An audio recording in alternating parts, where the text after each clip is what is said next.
Então, uma boa tarde a todos.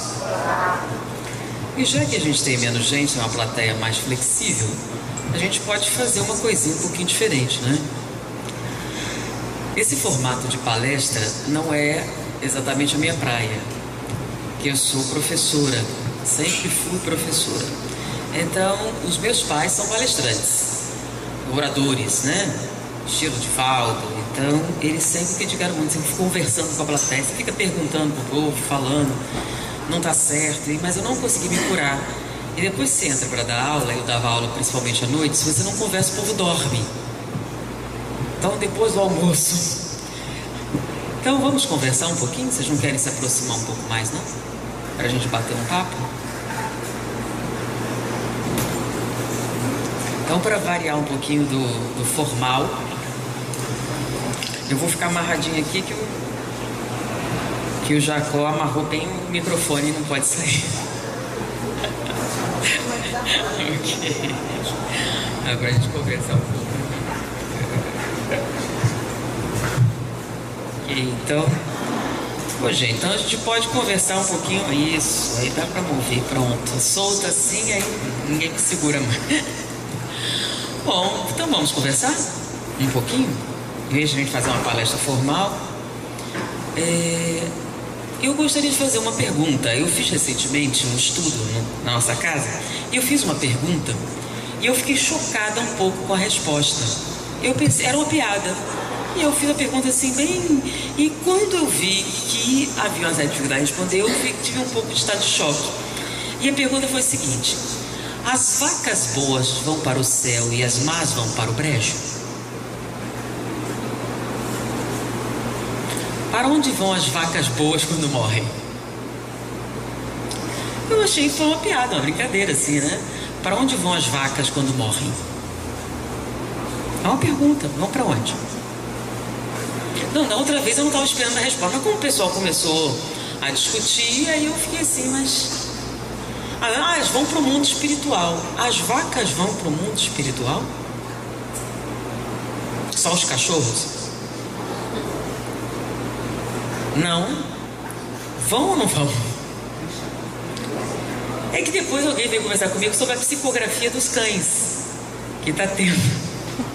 Ainda no Rio de Janeiro os cães estão psicografando? Vocês já ouviram isso? Não?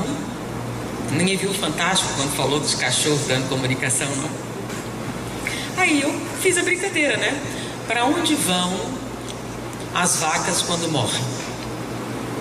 Aí alguém virou, era uma brincadeira, né? Uma coisa assim, achei que era pitoresco, mas alguém virou assim: sim, mas tem cachorro no mundo espiritual. Tem? Tem cachorro no mundo espiritual? Tem ou não tem?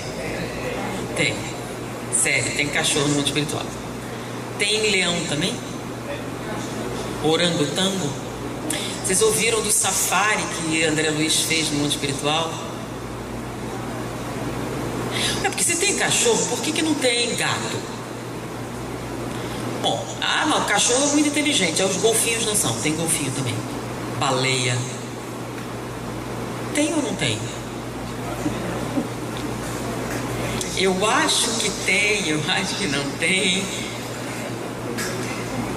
Mas a gente vê, você vê o que exatamente? Pensa bem, essa questão, que eu achei que era uma coisa relevante, levantou uma série de questionamentos. E eu fiquei um pouco perplexa com essa colocação. Quando você diz, tem cachorro no mundo espiritual, se tem cachorro, tem gato, tem leão, tem orangotango, tem golfinho, tem baleia, eles todos vão para o mundo espiritual e ficam lá no mundo espiritual, só os golfinhos bons. E os maus vão para onde? Não pensei. Não pensei para onde vão as vacas boas. Aí eu ganhei, a vaca boa vai para o céu, a má vai para o brejo. Isso. Então eles vão para o mundo espiritual fazer o quê? O que é que os orangotangos ficam fazendo no mundo espiritual? Eles vão para o céu dos macacos? Dizem que reencarna em mundo espiritual, que reencarna lobo. Ok. Aí a pergunta é: Quando não reencarna, vai para onde? Ele reencarna? Como é que é isso? Aí que tá. Essas dúvidas só surgem quando a gente ignora a primeira parte do Livro dos Espíritos, como normalmente fazem. E a gente vai direto para a lei morais, porque essa parte eu já sei. E aí veio outra pergunta. Nós, espíritos, bom, ou então vocês, são evolucionistas ou são criacionistas? Vocês são evolucionistas? É? Então você acredita na teoria de Darwin, que prega a seleção natural mediante mutações aleatórias?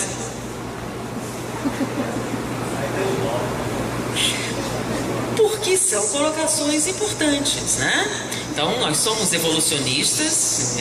O que é ser evolucionista? Você acredita na evolução do quê? Evolução das espécies, certo? Mediante a seleção natural proveniente das mutações aleatórias. Vocês prestaram atenção no que vocês disseram?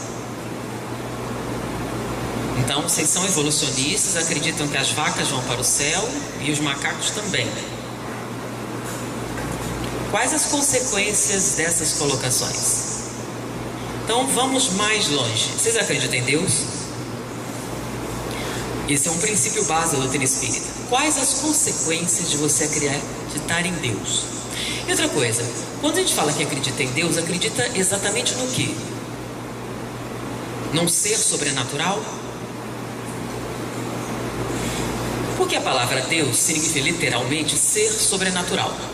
Então, os gregos acreditavam em vários seres sobrenaturais. As ninfas, os espíritos da floresta, todos eles eram seres sobrenaturais. Então, um espírito é um ser sobrenatural. Então, Deus é um ser sobrenatural?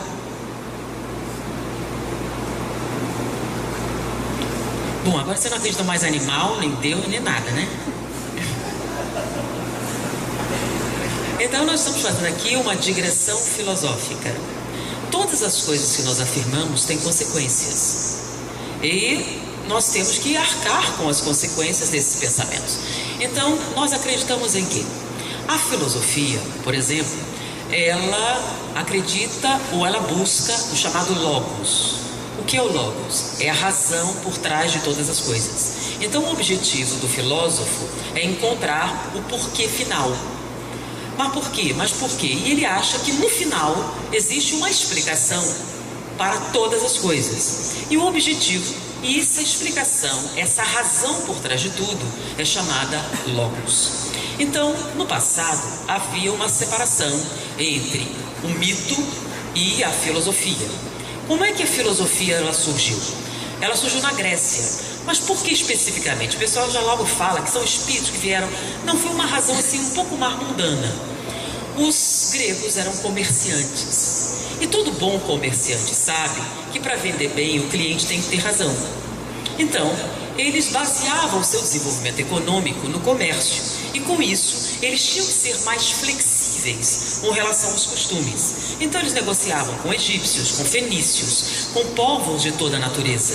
E cada povo com seus deuses específicos. E no momento em que você começa a ser exposto a outras culturas e outros deuses, naturalmente, algumas pessoas fazem algumas perguntas. Se existem tantos deuses diferentes e as pessoas continuam vivendo, qual seria o Deus certo? E por que, especificamente o meu, estaria correto? Porque se o seu Deus fosse o correto, os outros não poderiam ser felizes nem ter sucesso.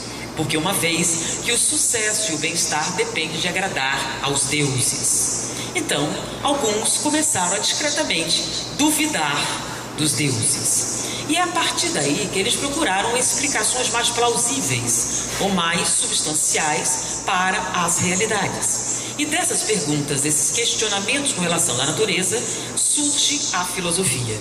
Então a filosofia tem um compromisso diferente da religião. A religião tem uma obrigatoriedade de explicar, fundamentando-se na realidade, as coisas. Então o que são os trovões? É o martelo de Thor que bate o som. Já a filosofia tem um compromisso. Você tem que ter coerência. Você tem que ter uma fundamentação. E a partir da estruturação do pensamento filosófico vem o questionamento. O porquê. E essas respostas tinham que ter uma fundamentação, uma sequência, uma lógica. E Aristóteles leva isso ao máximo quando ele cria um método para você evidenciar o que ele chama verdade. Apesar da filosofia não trabalhar com a verdade. Como assim? A filosofia não trabalha com a verdade?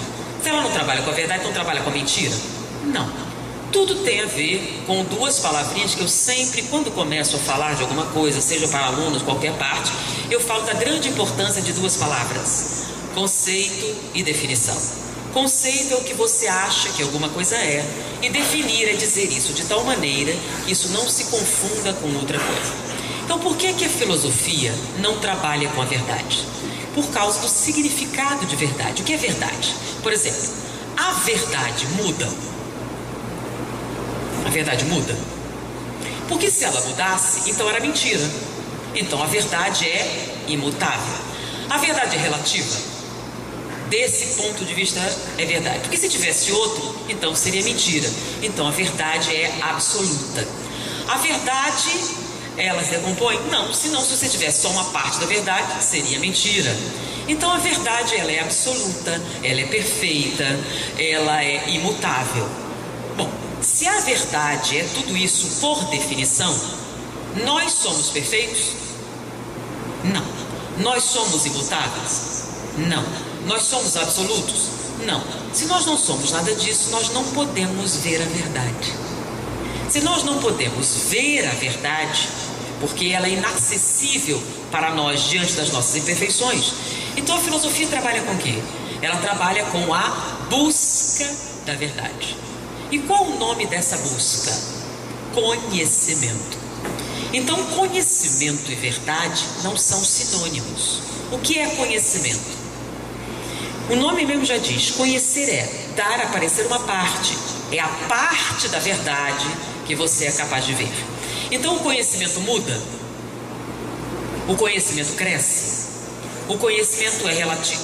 Tudo isso. Então, ele é a parte da verdade que no nosso momento podemos ser capazes de ver. Então ele muda. À medida que nós mudamos a nossa instrumentação, o conhecimento modifica-se. Então isso não significa que ele não tem parte da verdade. Então conhecimento é a busca da verdade. E dentro da definição de Platão, conhecimento seria o quê? Imagine um conjunto que contém todas as crenças. O que são crenças? São coisas que nós supomos que sejam verdadeiras, mas a gente não tem certeza. Então existe o conjunto das crenças e existe o conjunto da verdade. E a interseção seriam as crenças verdadeiras. Então existem crenças que não são verdadeiras. Tem, por exemplo, gente que acredita que se amarrar um Santo Antônio de cabeça para baixo dentro de um poço na festa junina, arruma um noivo. Tem gente que garante ter arrumado mais de um dessa maneira. E não significa que isso seja verdade. Existem verdades que ninguém acredita. Por exemplo, existe um site na internet que diz que a AIDS não existe, que ela foi inventada pela Igreja Católica para achacar os homossexuais. E existe a interseção, que são as crenças verdadeiras. Mas como é que você sabe se a sua crença é verdadeira?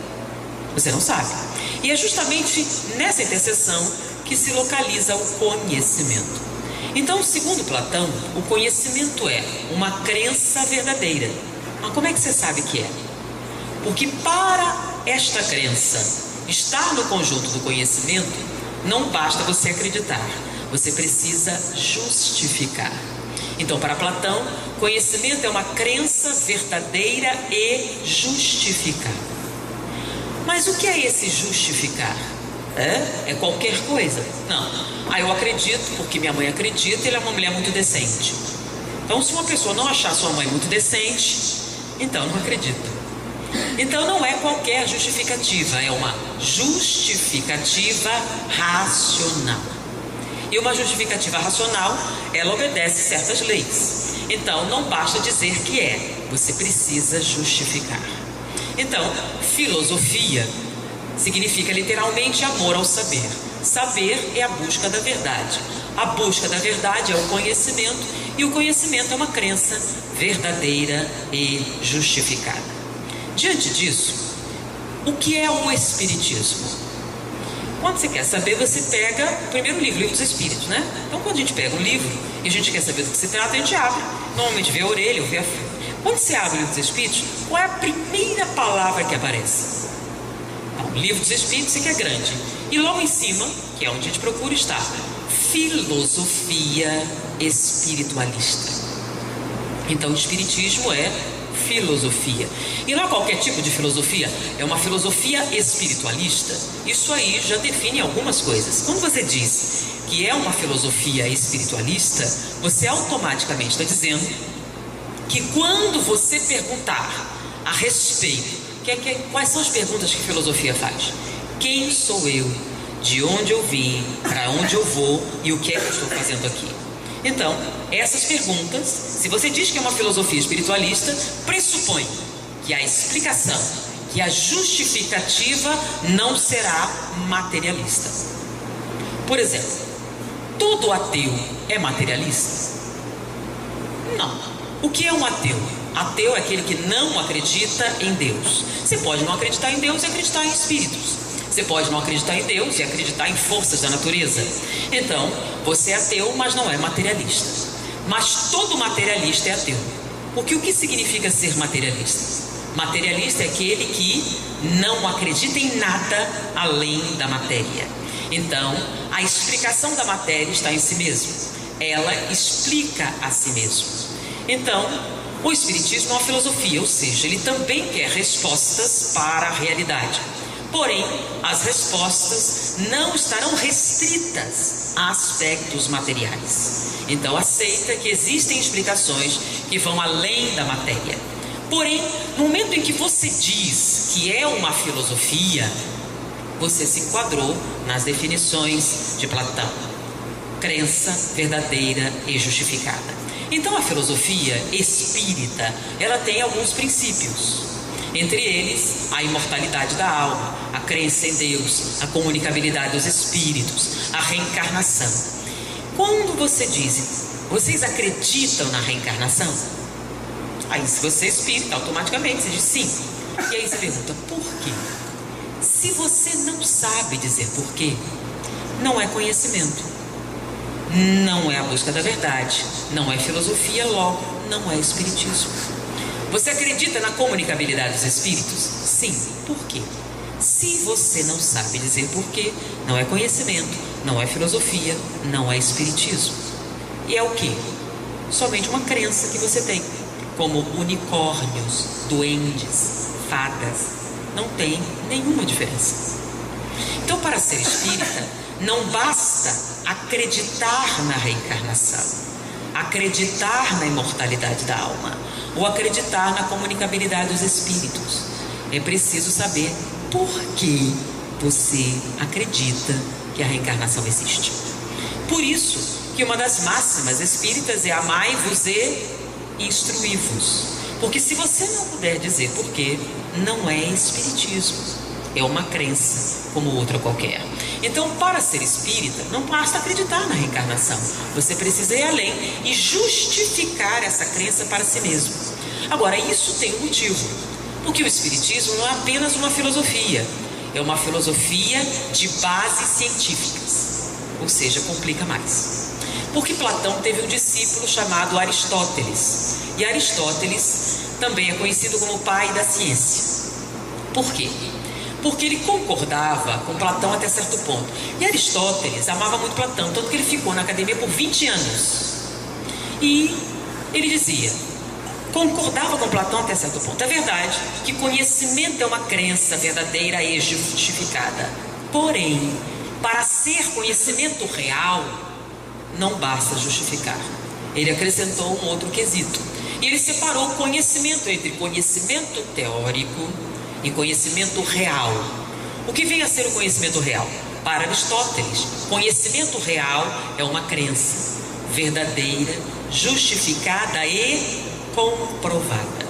Então, a partir daí, o que se acreditava como conhecimento e realidade, Aristóteles desenvolvia o chamado método de experimentação, para comprovar se aquelas fundamentações realmente se viabilizavam em termos práticos. E a partir daí surgiu um outro ramo da filosofia, que depois se subdividiu em várias vezes, que é o que nós chamamos ciência.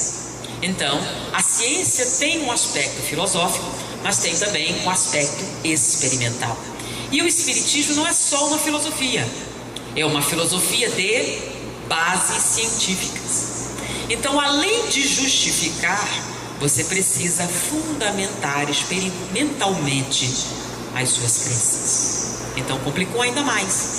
E esse tem um objetivo maior, porque além de uma filosofia de bases científicas, ele tem consequências ético-morais.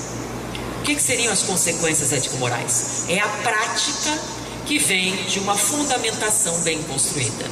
Então, se você acredita na imortalidade da alma, se você justifica essa imortalidade da alma, não basta isso. Você ainda precisa viver como se acreditasse. Eu acredito na reencarnação, mas vive como se não acreditasse. Eu acredito na comunicabilidade dos espíritos, mas se comporta como se isso não fosse verdade.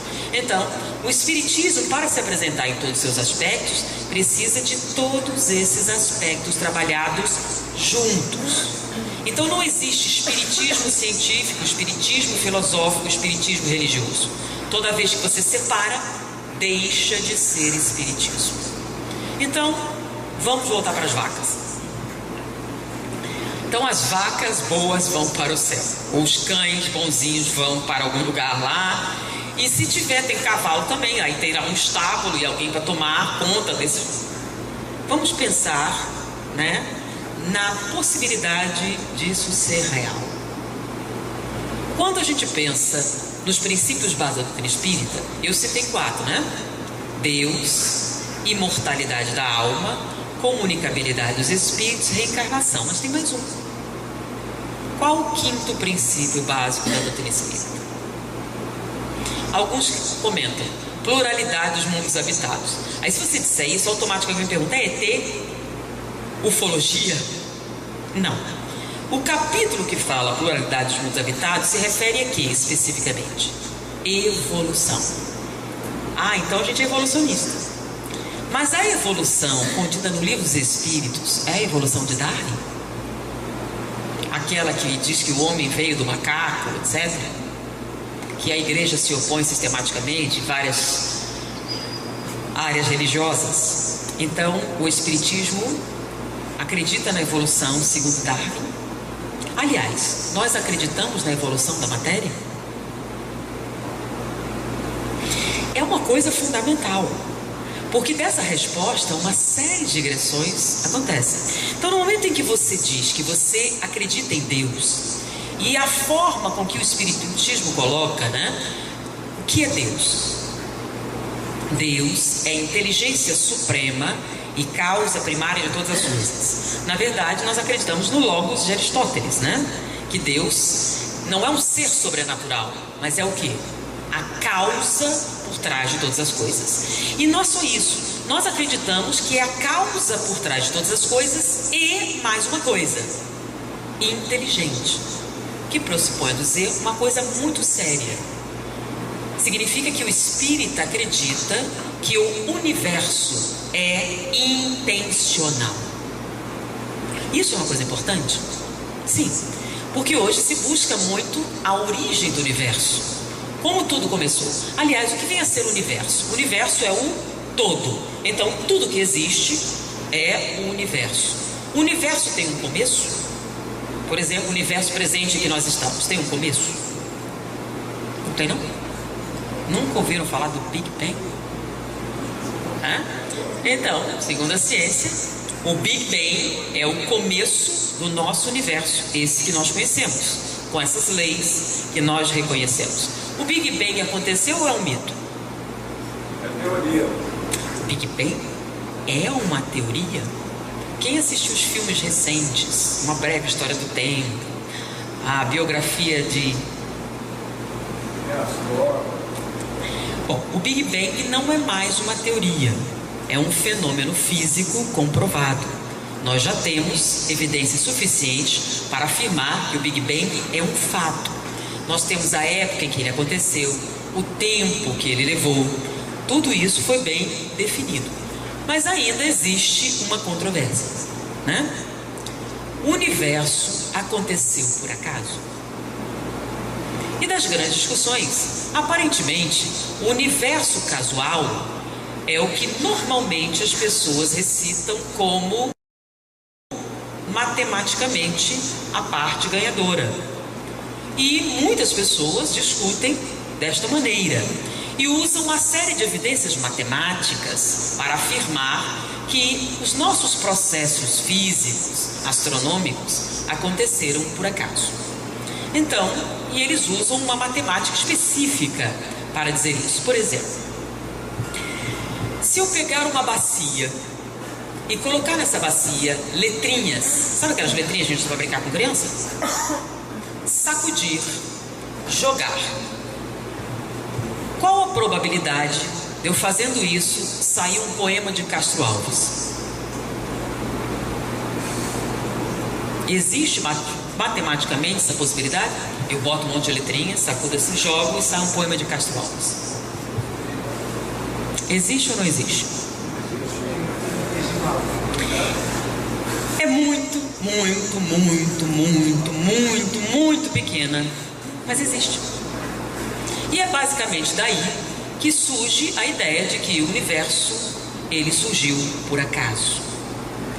Mas, no Projeto Genoma, existe um grupo de pessoas que analisa a incidência de determinadas sequências genéticas. E analisando matematicamente essas possibilidades, eles chegaram à conclusão estatística de que a casualidade não é matematicamente viável e que as mutações aleatórias não se sustentam matematicamente. Baseado em quê?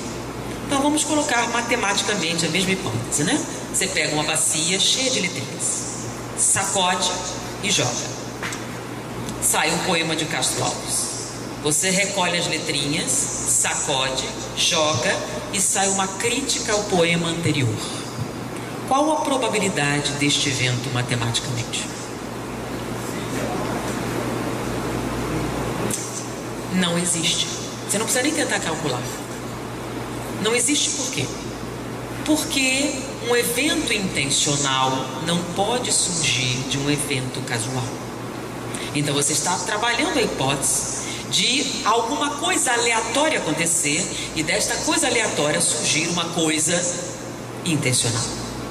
Então, esses eventos são mutuamente excludentes. Logo, esse cálculo matemático não pode ser feito. Ou seja, a possibilidade de um universo intencional é matematicamente mais sustentável do que não intencional. E diante disso, ou seja, o que nós estamos dizendo? Que matematicamente existe uma hipótese viável de que Deus pode existir. Então Deus não é uma aposta sem nenhuma fundamentação matemática. Na verdade, é uma aposta, podemos até afirmar, dentro das recentes descobertas, bastante mais plausível do que causas aleatórias. Então, voltando para as mutações aleatórias. Quando nós analisamos essas sequências genéticas, o que se descobriu é que as alterações genéticas não surgem após alterações climáticas, mas elas existiam antes de acontecerem e se tornam viáveis em determinadas circunstâncias. É quase como se as modificações acompanhassem as necessidades. Matematicamente, essa explicação é mais plausível do que mutações aleatórias. Mas o que isso tem a ver com as vacas? Vamos chegar lá, tá? Então, o que o Livro dos Espíritos coloca como processo de desenvolvimento? E a gente começa pela definição, né? O que é espírito? Princípio inteligente do universo. Quando você fala princípio, você está falando do quê? De um postulado, de um início. Bom, inteligente é um qualificativo para esse princípio, certo? Então, se tem um princípio inteligente, automaticamente tem um princípio burro, né? Quem é o princípio burro? E, aliás, quando surge o universo, o que está presente? Se ele tem uma intencionalidade, que seria a inteligência suprema, seria Deus. O que mais? No Big Bang surge o que nós chamamos de quê? O que acontece no Big Bang? Explode e o que surge? assim, para que nós vamos discutir essas coisas? Muitas pessoas criticam, por que estou sofrendo? E coloca a culpa em Deus. Não será porque a gente não compreende as finalidades do universo? E que compreender essa finalidade facilitaria a gente aceitar determinadas experiências? Então, com a explosão surge o que nós chamamos de universo, a matéria como nós conhecemos, as partículas, e a partir daí nós temos conhecimento, todo desenvolvimento do que a gente chama matéria sólida. Então, nesse momento, nós tínhamos a matéria, mas essa matéria surgiu de onde? O Livro dos Espíritos tem uma resposta? Ele fala sobre isso? Fala ou não fala? Deixa eu fazer uma pausa aqui. Alguém já leu o Livro dos Espíritos? Bom, quem é espírita que ele fala? É tudo católico? É ateu? Simpatizante? Bom, então o Livro dos Espíritos fala sobre o princípio material, que muitos chamam de fluido universal, fluido cósmico, tá? Então é a matéria essencial. E dessa modificação primordial é que todos os elementos surgem. Então no momento do Big Bang, que levou 10 elevado a menos 42 segundos, surge as primeiras forças, e das primeiras forças as primeiras partículas, e as partículas se unindo dão primeiro os primeiros átomos. O primeiro é o átomo de hidrogênio. E a partir daí, uma série de eventos físicos dão origem à tabela periódica, que é, lembra aquela tabela de todos os elementos? Então, a área da ciência que estuda os elementos é a física. Então a física estuda todas as arrumações que os elementos podem ter. Então todas as fases da matéria. Mas essa matéria está ali à toa? Esta organização, ela é matemática. Ela obedece a leis constantes e matemáticas. E por mais que você procure, essas constantes permanecem. E a partir da análise dessas respostas que nós encontramos, então, essas particularidades. Como foi que as coisas aconteceram? Então, quando você analisa o presente e as consequências, nós podemos, então, fazer um estudo passado. Nós vemos que tem uma sequência lógica nos acontecimentos. Parece aleatório. Quando a gente vai atrás, o que você encontra? Você encontra uma intencionalidade. Você encontra uma sequência de acontecimentos. Então, todos os elementos surgem. Então, o que é que existe ali? O que seria o tal do princípio burro? Então, o princípio burro é o princípio espiritual. Mas eu acho a linguagem de Aristóteles mais poética, né? Quando Aristóteles diz, qual a origem das coisas? Ele diz, a intencionalidade do Logos dá origem às mudanças. Então, o que seria isso? Ele está falando exatamente o que o Espiritismo propõe, né? Logo seria a causa. Então, ele já disse que a causa seria intencional. E essa intencionalidade geraria uma alteração da realidade.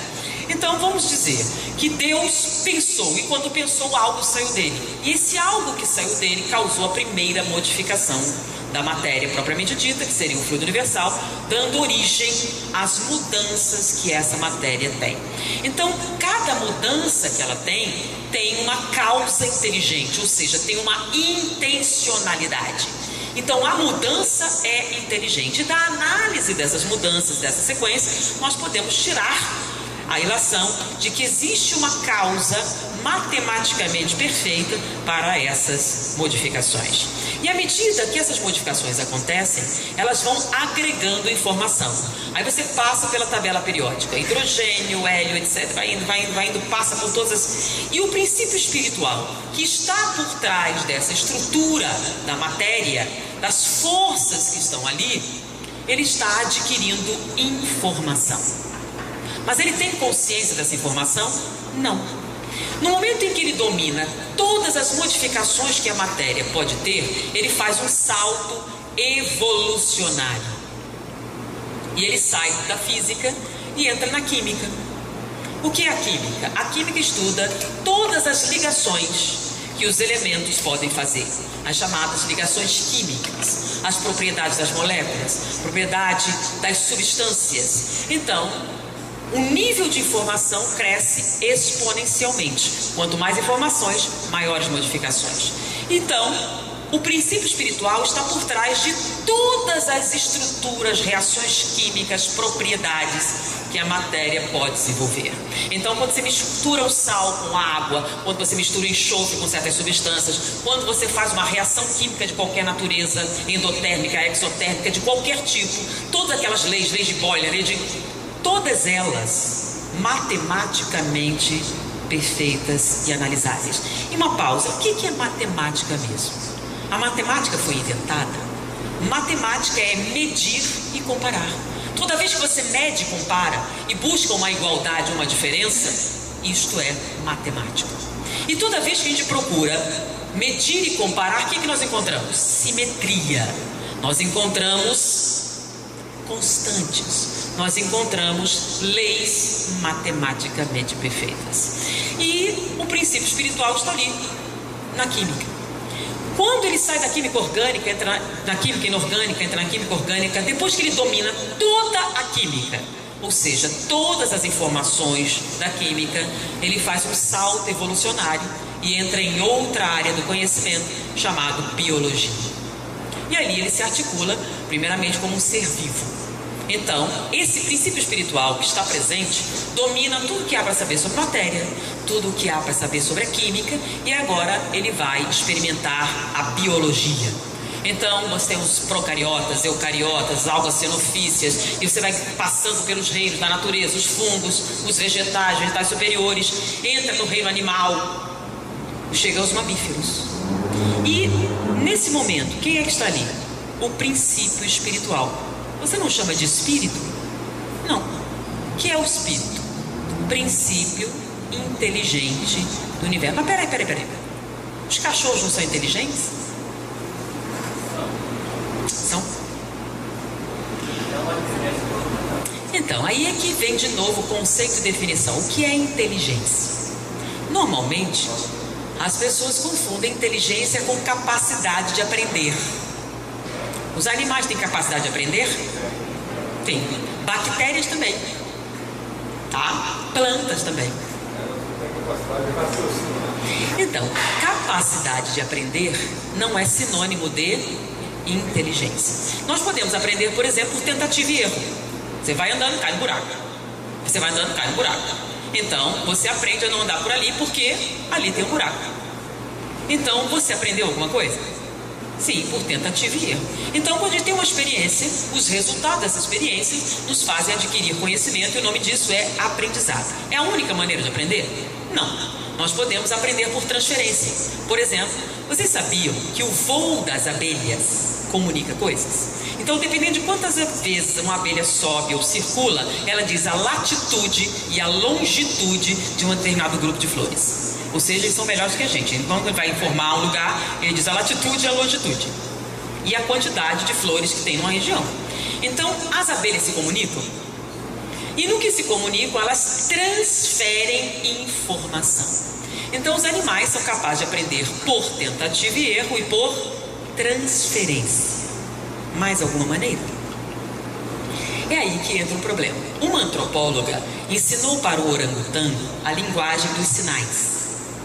E desenvolveu com esse orangotango um vocabulário de 400 palavras, o que é mais do que alguns surfistas cariocas. E diante dessa capacidade inequívoca de comunicação, eles agora teriam um mistério. O que é que os orangotangos pensam? E depois de vários diálogos, eles chegaram à conclusão simples, que orangotango pensa em comer, dormir e procriar. Mais alguma coisa? Não. Tudo o que ele pensa, tudo o que ele faz está relacionado com comer, dormir e procriar. E o orangotango pode aprender muita coisa. Ele tem uma capacidade mnemônica boa. Mas existe algo que é impossível para um orangotango. E depois de vários estudos, descobriu-se por quê. Porque falta para ele uma parte essencial do cérebro que permite isso. Os orangotangos são incapazes de entender uma palavra e o seu significado e qualquer coisa relacionada a isso. Futuro. Então, os orangotangos vivem apenas no passado e no presente. Para eles, não existe o futuro. E quando é que o futuro começa a existir? O futuro surge junto com uma estrutura cerebral chamada lobo frontal superior. E é ali que o futuro aparece. E o futuro é extremamente importante para aquela palavrinha que nós falamos, inteligência. Porque inteligência não é a capacidade de aprender. Inteligência é a capacidade de criar informação. A partir do quê? Do nada. Mas peraí. Informação não pode ser criada do nada. Quando estamos falando do nada, estamos falando de experiências não materiais. A coisa da mente que a gente fala. Então, o que é uma experiência mental? É uma experiência não material. E para você ter uma experiência não material, você precisa de um mundo virtual. Então, o ser humano, ele aprende por tentativa e erro. Ele aprende por transferência, mas tem uma terceira forma de aprender, que é inacessível aos animais. Nós podemos criar em nossa mente um cenário fictício, vivermos experiências fictícias e a partir dessas experiências fictícias tirarmos uma decisão. Então, nós podemos, criando um cenário virtual, viver nesse cenário virtual e tomar uma decisão a partir de experiências que não foram vividas materialmente. Ou seja, nós temos uma existência de natureza mental. E é a partir daí que você adquire a capacidade de raciocinar. Porque para raciocinar, você que tem que ter uma escolha. E uma escolha é feita onde? Se está no passado, a escolha já foi feita. O presente está sendo vivida. As escolhas acontecem onde? No futuro. E o futuro acontece no reino hominal. Então, no chamado Homo, que é o Australopithecus. Se você olhar um Australopithecus, você não vai distinguir de um chimpanzé. Eles são muito parecidos. A diferença é neurológica. O Australopithecus tem uma estrutura cerebral que lhe permite escolher, porque ele permite ir para o futuro. E indo para o futuro, ele pode criar a partir de experiências não vividas. E isso é uma coisa muito poderosa. Quando é que ela acontece no Livro dos Espíritos? Quando você se torna um espírito, ou seja, quando você domina todas as experiências que o reino animal, que a biologia oferece, você faz um salto evolucionário e decide: penso, logo existo. E no momento em que você pensa e existe, você adquiriu o que nós chamamos individualidade. A partir de agora, as suas experiências são pessoais. Você vai crescer a partir dos seus pensamentos. Você vai crescer a partir de todas as escolhas, das suas escolhas. Mas essas escolhas vão existir e você já tem muita informação. Você sabe sobre a matéria, você sabe sobre a química, você sabe sobre a biologia. E agora você vai aprender sobre o espírito e a sua natureza. A partir desse momento, as suas experiências são individuais. Antes disso, você era o que nós chamamos alma-grupo. Então, um átomo de hidrogênio é exatamente igual a outro átomo de hidrogênio. Eles não têm experiências individuais. A informação de um átomo de hidrogênio é a informação de todos os átomos de hidrogênio. Então você não tem uma individualidade. E com isso você também não tem uma individualidade na vaca. A experiência de uma vaca é a experiência de todas as vacas. Então o que acontece quando as vacas morrem? Elas são automaticamente recicladas e dão origem a novas vacas.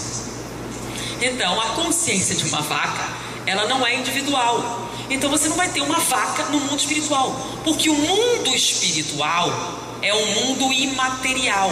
E a vaca, para existir, ela depende da matéria. Então, quando ela está na matéria, ela é uma vaca. Quando ela está fora da matéria, ela faz parte do grupo das vacas. E assim com os cachorros, assim com os animais, até o momento em que eles se individualizam. E quando se individualizam, passam a ter experiências que são o quê? Suas. e nesse momento você passa a chamar de reencarnação. Então a sua experiência é só sua. Então você cresce de maneira o quê? Individual. Agora, algumas coisas você traz desse processo, que são familiaridades, famílias, etc. Se você veio nos mesmos começos, você tem uma sensação de familiaridade com algumas pessoas e não com outras, mas isso vai com o passar do tempo e não é tão consciente como alguns começam a imaginar. Então, se o que o Livro dos Espíritos diz, e são esses os conceitos externados, e é claro que a gente fez um paralelo com alguns conhecimentos da física, da química, etc. Um cachorro dando psicografia do mundo espiritual se torna um problema de natureza o quê? Então, se você prender o cachorro lá, você está impedindo a sua evolução, está separando ele do resto e impedindo que a experiência se distribua normalmente, que daria origem. Mas, peraí, mas os livros relatam cachorros lá. Sim, você tem no livro Libertação, você tem nos Bastidores da Obsessão, e normalmente esses cães são o quê? A origem dos mitos, dos lobisomens, dos Scheifers, né? Normalmente são pessoas convertidas em cães por outras pessoas. Aí pode fazer isso? Pode. Lembrem da nossa estrutura mental? Então você é um cão, você é um cão, você é um cão. E você, se acreditar, você é um cão. Nós chamamos isso de quê? Licantropia. Então os cães que tem lá são todos seres humanos? Não. Quando vocês pensam lá, né? Quando a gente lê alguns no mundo espiritual, aqueles prédios de nosso lar, né? Quem construiu foi um pedreiro espiritual, que fez cimento espiritual e consultou um arquiteto espiritual. Ok, tudo bem, nosso lar sempre tem. E no umbral, aqueles castelos, aí foi pedreiro, foi servo. Da onde saem aqueles castelos com trono, com o troço todo? Sai de onde? Isso. Mas para o meu castelo existir, eu tenho que convencer todos vocês que tem um castelo aqui, certo? Então, no mundo espiritual inferior, determinadas construções dependem da submissão mental de um grupo a outro grupo. Enquanto você está vendo um castelo, não estou vendo, então o castelo está lá. Então, a dominação mental é uma das ferramentas usadas para as construções. Então, você quer um cão, você faz um cão. Você quer um cavalo, você faz um cavalo. Você quer uma carruagem, você faz o que você quiser. Então, você tem necessidade de um papagaio? Pode. Você pode plasmar o que você quiser? Pode. Mas aquilo é um papagaio morto? É um orangotango morto? Então, um orangotango morto no mundo espiritual entraria em contradição com o quê?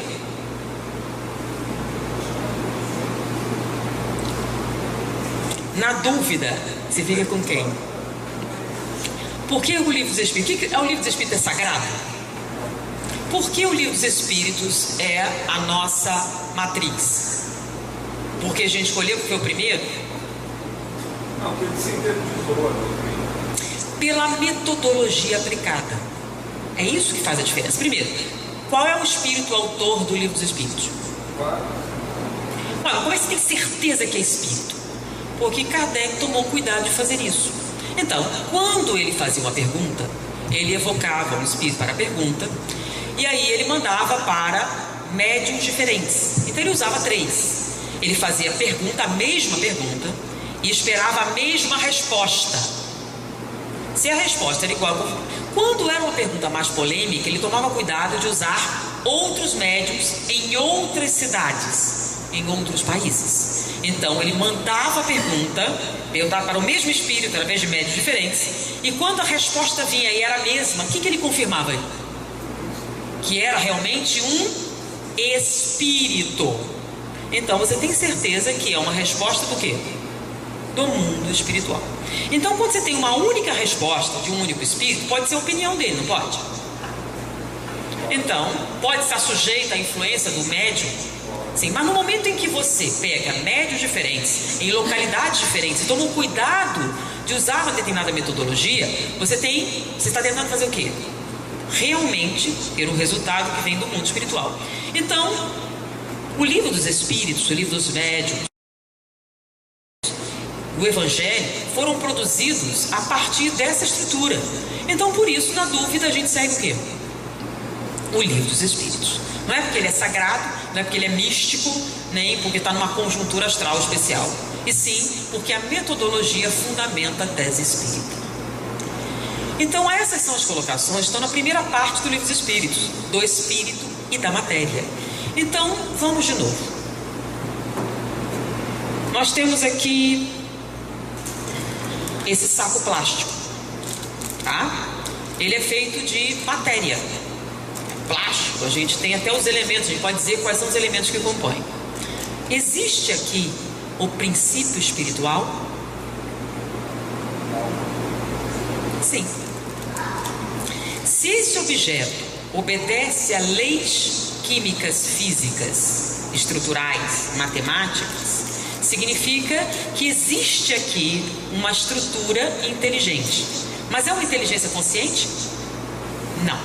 A inteligência que dá origem a essas estruturas cristalinas, a essas estruturas químicas, vem da origem, da intencionalidade, vem do causal. Mas ela não tem consciência. Se nós retirarmos o princípio espiritual presente aqui, o que é que sobra? Se a gente tirar o princípio espiritual aqui, o que é que sobra? Volta aqui. Para nós o nada, mas volta ao fluido cósmico, o fluido universal. Então, qualquer estrutura organizada que você está vendo, ela existe porque aqui existe o princípio espiritual. Então, quando se lê, tudo se encadeia no universo, do átomo ao arcanjo, e por sua vez começou pelo átomo. No átomo existe o princípio espiritual? Sim. E ele vai passando por todo o processo evolucionário até atingir o reino nominal, onde ele adquire autoconsciência. Com a autoconsciência vem o livre-arbítrio e as experiências individuais. E aí, com a inteligência, raciocínio, etc. Aí suas experiências são pessoais e você passa a ser o co-criador. Então, vamos voltar. Nós somos evolucionistas ou somos criacionistas? Bom, nós não somos evolucionistas segundo Darwin, porque nós não acreditamos na evolução da matéria. A matéria não evolui. Matéria é matéria. O que é que evolui? O que é que se nota de inteligente aqui? É o princípio espiritual. Então, o que evolui é o princípio espiritual. Sem ele, a matéria é nada. Então, o princípio espiritual é necessário para intelectualizar a matéria. Então, o átomo é uma estrutura material intelectualizada? Sim. Porque se você notar, ele é super espertinho, obedece às leis de Boyle, obedece às leis todinhas, tudo direitinho, e não erra nunca. Ele sempre acerta. Então, o átomo de hidrogênio é espertinho. Por que ele é espertinho? Porque lá, quem é que tem essa informação? É o princípio espiritual. Enquanto ele estiver ali, ele tem estrutura, ele vai reagir com os outros componentes, ele vai fazer parte do universo, dentro dessa cadeia que nós conhecemos. Então, o quinto princípio da doutrina espírita é a evolução espiritual. Então, nós acreditamos na evolução, mas não da matéria, a evolução do espírito. Então, o que evolui não é a matéria. Então, como é que funciona a tal mutação aleatória? Tem mutação, mas não é aleatória. Como é que a mutação acontece? O princípio espiritual presente naquela espécie domina todo o conhecimento que ele tem naquele momento e ele faz um salto evolucionário. E esse salto evolucionário faz com que se expressem novos genes, novas informações, e aí a evolução vai se fazendo em níveis de complexidade cada vez maiores. Então, as vacas boas vão para o céu?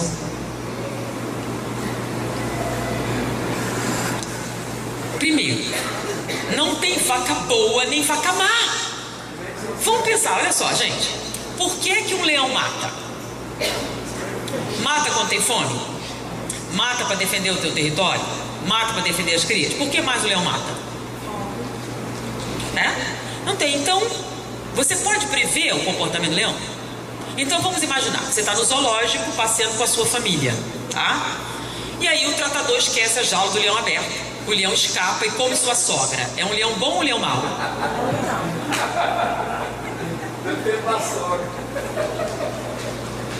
É um bom ou um mau leão? Bom, o leão vai comer outro membro da família. Diz, por favor, seu leão, não me coma. Eu sou pai de família, tenho 3 filhos. Então, exatamente. Então não existe leão bom e não existe leão mau.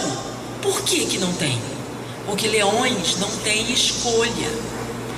Para você usar a designação de bom e mau, é necessário o quê? Que você tenha uma escolha, que você faça uma decisão.